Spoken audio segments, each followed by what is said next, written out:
Hello, hello, it's Lee. Well, first of all, if there is any wind pollution, so to speak, what a bad word. Unless there's pollution on the wind, I guess not, eh? Well, I am just apologizing if there's any sound of wind muffling on the speaker. Once I change direction here in a second, it's gonna stop. Hopefully.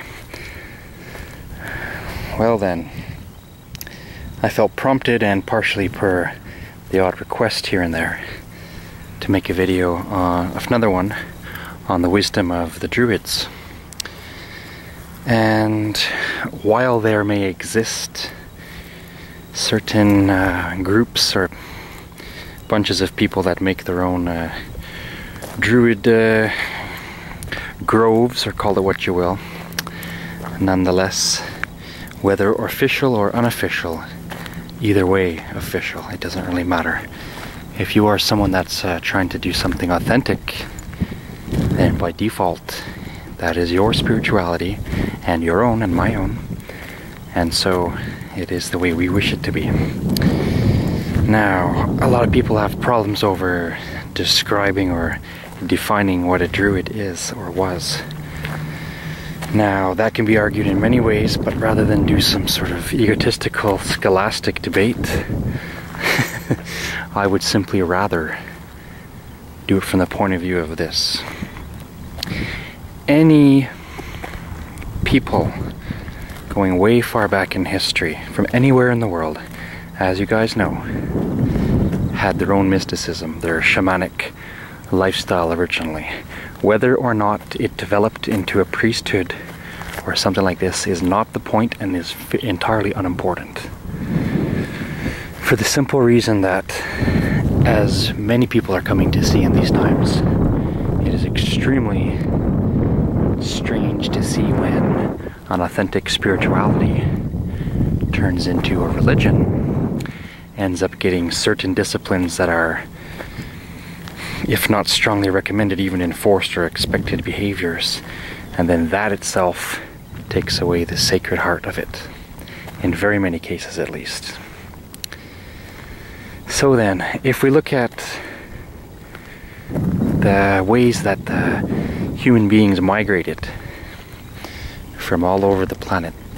Now, if we want to take back do the reversal of migration, then we see that those who became the Celts came from earlier sources, from eastern direction before they went west.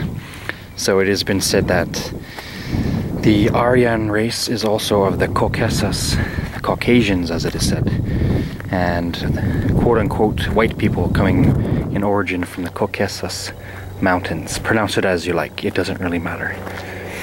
Now, even people today that have a national pride of being this, that, or the other place, it all doesn't really matter, because it's the same soul, the same human spirit. Now, as for what we would say of the classic Celtic Druid, or Celtic mysticism, it is unique, as any place is unique. Any spirituality developing any culture can be unique, I mean to say. And particularly we see the different areas of focus that one people or groupings of peoples looked at as compared to another. Now, I want to say this right away. If somebody's spirituality doesn't amount in happiness, in a personal joy, in a feeling of personal worth, and you know, some kind of, you're doing it in a flavor that you like, and you're finding increase. Yes, there can be some trials too, but if it's not amounting and resulting in happiness, then you're doing something wrong to yourself, and it must be let go. Now, people can argue, oh well, you can't just make up any religion in the whole world and everybody's going to get along, there's going to be conflicts and fighting. Well, that's exactly the problem, isn't it? When we take away the fact that spirituality was supposed to, and is in essence, and does in essence, lead to joy and soul freedom and graduation from conditionings, well, that itself, since it does amount in joy, there is no more strife or conflict. People that are so-called New Agers, and I would be considered one of them in a type of way perhaps, whether or not I allow myself to be called that by somebody else, But if I choose it, well, it's a matter of seeing a bigger picture and not being necessarily tied and married to certain things that no longer are working for us, because they ended up being more of a ritual that became sort of humdrum and mundane in essence, as opposed to really liberating, leading to what we might call a true authentic joy, which would be a holiness and a respect. Well then, so what did the Druids have for their wisdom? They were the masters of nature, looking and taking the natural world and natural phenomena, whether on earth or above. Then they wanted to see how the universe was communicating to them by its quote-unquote natural essence. Now, of course, there is so much intelligence in nature, it's not to say it's a random accident. People that still cling to that, I don't really know why they do. There's different reasons that people do, but the more that we look at things, there is certainly intelligence that is manifested for purposes. And what the Druids did, apart from any other peoples and groups of mystical seers and searchers and shamanic ways, etc., was to really see what nature was saying. There is a lot of power and secrets in nature. There are types of people that want to, and not that we all, we dislike our homes or something like that, but the different ways in which people utilize nature to build things. In the far distance, you'll see that there is a church. I believe that's a Catholic one, yeah. And so taking nature, the parts and pieces, and forming that is one such thing that people do. Now, one thing that the Druids were big on was harmony. They understood cause and effect, action and reaction, and certainly karma. So if things were treated or done in a bad way, then of course that could have consequences. Now, shamanic type of outlook from anywhere in the world, people understood that there were natural spirits existing. Some of you may not believe me, but I'm telling you of a certainty that even within this very tiny stretch of woods, which disappears going that way and continues quite a ways going into there, that there are lots of spirits at work. There are a lot of elemental type spirits, if you want to use that name, but they are certainly there. And they can even be communicated with, and I guarantee that as a fact. From personal experience, I've encountered not so friendly ones, and certainly some very cute, innocent ones, and I'll use those words for the moment then. Now, Druids were humongously known, and still known, for, of course, the nature, and one of the predominant things was the wisdom of trees.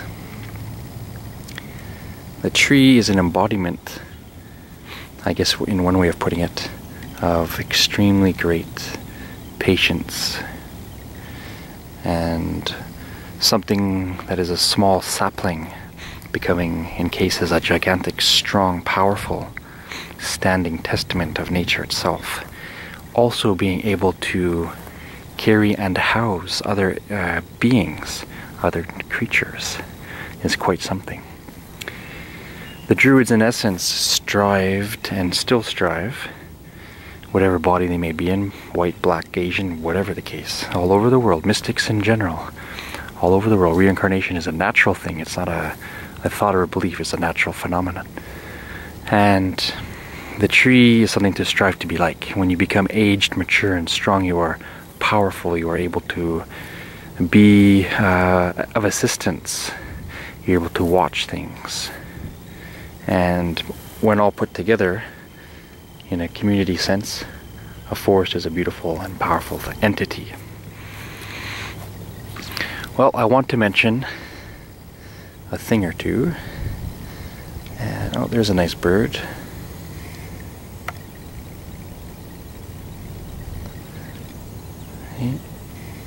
Flora and fauna and all in between.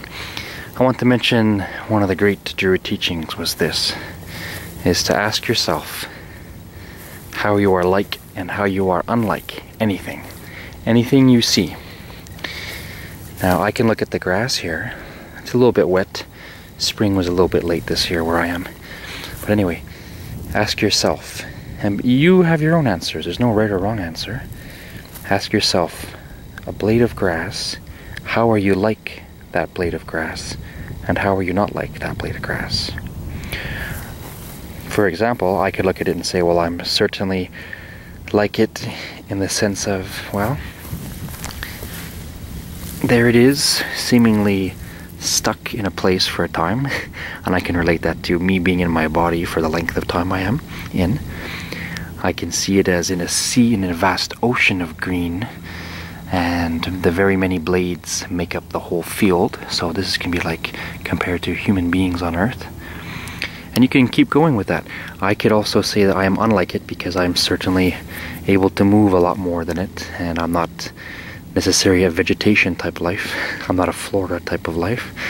Call it what you want, and so on and so forth. I'm just going to pass quickly through these because there's a lot more to say.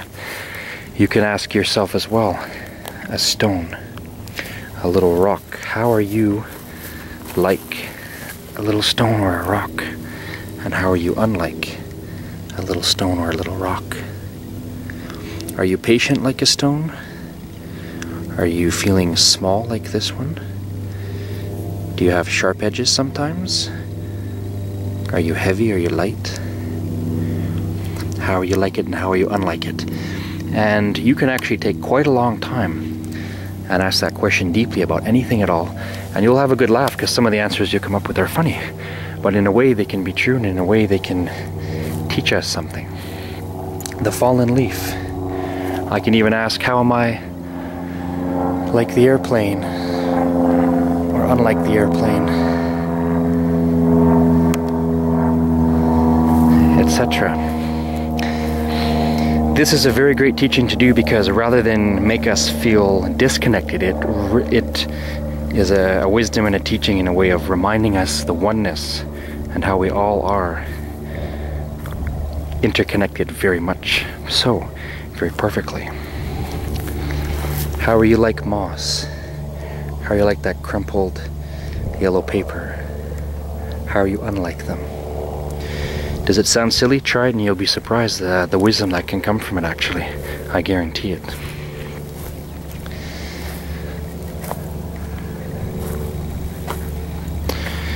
The Druids sought and still seek, as do so many millions of souls here. Doesn't matter what name we want to use, the harmony of things. We are seeking harmony, and we are trying to promote harmony. And it comes down to a respect. You see, as you guys do know indeed, when people are possessing inner turmoil, that is when they will certainly wish to either self-destruct or lash out. And so we can easily say, even as it was realized quickly in Buddhism or anywhere else, that happiness is a key of being enlightened, basically. We could also say that the happy person is harmless. The truly happy person, by default, is harmless. And can have powers and can hurt others, but chooses not to. We can say that here's a beautiful sunny day like this, and I feel so strong and so invincible, and yet let's just say I didn't know anything about a forecast or something, and all of a sudden this massive storm came just without warning and waylaid me and have, massive rain pelting me and hail even and thunder and lightning. Then I would say, oh, not so big and tough now. So by the Druids understood this, by our being in this earth school, you can consider it a school, a hospital, correctional facility, many things. And while we're in this school, we are learning harmony and learning the value of balance, learning the preference for peace and wisdom and love, and attaining to great levels of joy and mystical understandings, and learning to let go of fearful violence and hatred and cruelty of any kind, manipulations, self-interest that is selfish. You see, people say this, that, oh, a great war between love and fear. It's all love and fear. Well, love is a basis in and reciprocating to understanding. Love and understanding are one. And the great joy that is found in love is its key heart, its cornerstone within the heart, the deepest and purpose of the cauldron, you might say. And the fear that people are looking at is not exactly fear itself. What it comes down to is the selfish fear of self-preservation. When self-preservation becomes selfishly interested on a small self way, and in that essence is vicious towards anything around and outside of that self. We look at the people in the world who fancy themselves as elite. And there's a funny, perfect timing. There is Canada's Parliament right there, downtown Ottawa, Ontario, the capital of Canada. I've been to those buildings inside and outside, and I don't like all the energy in some of it, and other places it's very interesting. So those who fancy themselves, I mean, and it's not to say without purpose, they're not all bad. I'm not saying curse the so-called Illuminati and this, that, and the other. Those who are of that already have their reward, and their lesson will be a big surprise when they have to return to this type of conditioning and start from scratch, basically. Don't believe it, everybody can see when it comes. You can believe my words or not. Now, the harmony that we're seeking, if we can find it in this planet and in this conditioning, then we attain it, certainly, and are worthy of graduation to go elsewhere. So this earth school is just one thing. And the Druids of old certainly understood a multitudinous and vast cosmos. And this earth was one, and a good one such example in place of learning. You see, whether we like it or not, there's always consciousness talking to itself. Our dialogues take place not just in the thoughts in our head, but in the moods we have and in the actions we do in many things. It's all our learning, our feeling close to things and our feeling rejected of things and our repulsing things, attractions and unattractions, and the ebb and flow and the magnetisms of things. And we are essentially looking for ourselves and our happy selves. And it can take a long time. And when we have harmony, and this is not just for the Druidry, this is for Buddhism and ultimate Christ consciousness. I'm not talking about Christianity as a religion, which in my opinion is very far from what Christ was originally teaching. And this, that, and the other. Everything is linked, and whatever names we put, it comes to the same thing. Now, if you want to, for my own recommendation, for what I know and the little I know, as insofar as the Druids were concerned, it is complete balance. Druids were natural shamans, mystics that experimented with many things. Yes, there was the taking of certain psychedelics in certain places, but they didn't base their culture or their spirituality on that. It's not to say that there's not great divine moments of truth. You know, that's people use it as a nickname for DMT, divine moments of truth. It's not to say that that's not part of it, but that's not the be-all and end-all of it. The fact is, we are like trees, and we are growing, and we are learning. And some of us get rotten and have to die and become another tree and start again, and reincarnation is certainly true. And others of us grow for a while and become strong and do good and leave seeds and make a legacy. And some of us are like fall-time trees with beautiful colors. And yes, similar to not just an individual physical life, but a tree can also represent your whole soul's journey while here in the earth school. And so that being the case, the tall aged tree is like a grandfather or a grandmother, and then shedding the leaves, beautiful colors, and then dying to be reborn elsewhere once again in a colorful way. Now what I want to say is something, I'm very fortunate in one way, and sometimes I curse it, that where I live in this area. Right now I'm in Gatineau, Quebec, Canada. But Gatineau and Ottawa, it's the same thing, the same weather, the same stuff. Just a little French twist over here, which is nice. Well, basically, I get to the extremes, and any Canadian, maybe, if you're not necessarily in the far, far, far west, you might not get the extreme of winter, but most Canadians understand what I'm saying. In the area I am at, I get the extreme heat of summer. There have been Americans that have come here from even the South United States who complain about the heat here, because here it's a humid, it can be plus 40 degrees Celsius, and sometimes more, in a sweltering, muggy, thick heat. It can be quite nasty and uncomfortable. Thank goodness for air conditioning. And similarly, on the opposite side of the coin is freezing cold winters, minus 30, sometimes worse, and oh my goodness, it can be terrible. And at the same time though, each season has, of course, its unique beauty. Now here's something funny, eh? You see that the water didn't fully melt here, and it will. This is not like a natural mini lake or whatever that stays. This will all be gone in some short time. When the summer is here, this is absolutely all dried up. But it's nice, a nice little watering hole for the precious animals. You got some, as you can see, some geese over there. And it's funny to see the poles surrounded by water. See, this also is a funny representation that no matter what human beings do, whatever was a nice intention and whatever was in vanity, nature will eventually consume it. We are learning the great Druid lesson right now as humans, in the sense of learn harmony with nature or you will suffer, because keep taking down all the trees, keep polluting this, that, and the other. Well, guess what? We as a physical race are finished, and the earth will not die, it will just be reborn. Gaia herself has reincarnated a few times and has gone through her own cycles.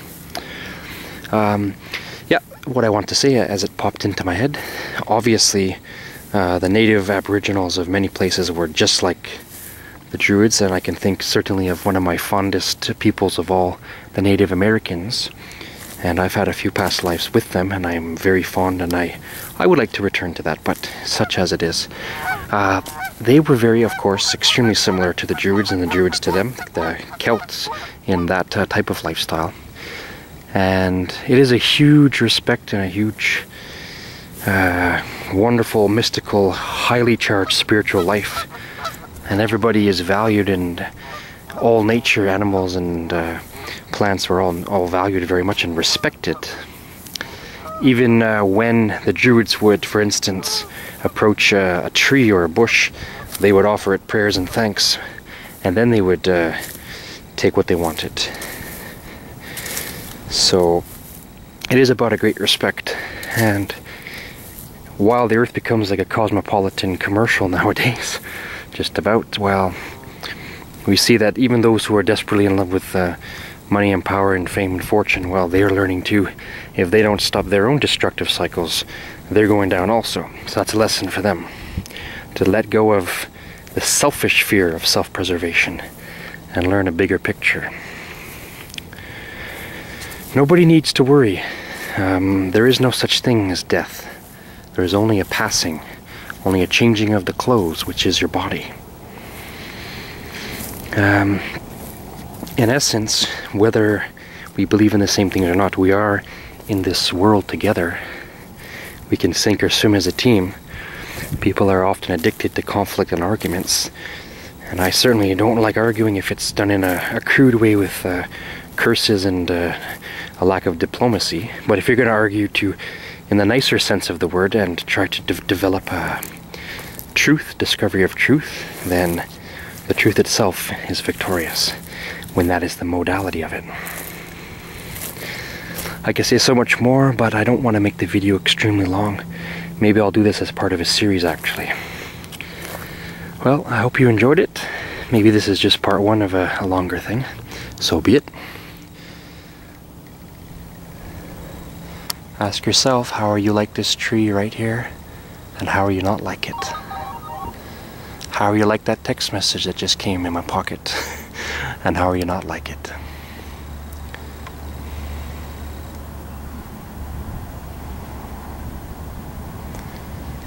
It is a beautiful world nonetheless when we learn how to look with the right type of eyes, is it not?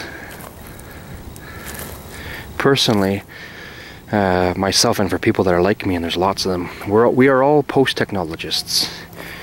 All the little knickknacks and things. Yeah, I have a camera and a cell phone, but I mean, I could certainly live without it rather happily. I could certainly live in a place that didn't have cars and airplanes and internet. I'm just saying that personally for me, it's not for everybody, but all these things, meh. Looked at it, there's better than it, there's a better way of doing it maybe. And if the key for all this wasn't in happiness and joy, well, then what was it for? Yes, there's such a thing as preparation for the outer world. I mean, up in space there are the Star Brethren, yes, you can call them intergalactic federations and this and that and the other. But they're certainly around, but the fact is, if not happiness, then nothing. If not balance and respect, then there was no point, other than a humiliating lesson. And for some people, some souls who are full of malice and terrible great fear, they are going to learn it the hard way indeed. If you didn't get this earth's lesson, even already being mortal and sick and aging and dying, if you didn't get the lesson while here, what does it take? How many times do you want to go through it to get it? Do you need to go through a worse thing? I don't know. We'll see where it goes for everybody. I guess I'll just finish up here. Water is very magical, as everybody knows. Yes, needed to have the body alive and all that. Water as a profound teacher is also very interesting. And the Druids understood water as exactly like a mirror to a soul. And some water is shallow, and the surface of it looks nice, but underneath not much, or it can be ugly and polluted. And in other cases, much rich depth, lots of life, many mysteries and secrets. So you can ask yourself, how am I like this water in general? Am I deep in discovering myself being deep and more and lovely and full of things? Or am I a bit shallow sometimes? Maybe we all are a little bit sometimes. But who had the courage to look inside and find themselves deeply? Because I'm going to tell you this, even if you think you're not much, you are indeed a whole entire universe inside you, and that can be discovered and developed, most certainly. Well, yeah, I guess I'll have to add to this video and make another part to it sometime. Wish you to have a wonderful moment. Enjoy yourself, never forget to enjoy you. Don't let someone else's fear and worry become your own and be obsessed on it. Blessed be, and we'll catch you on the flip side. Sláinte.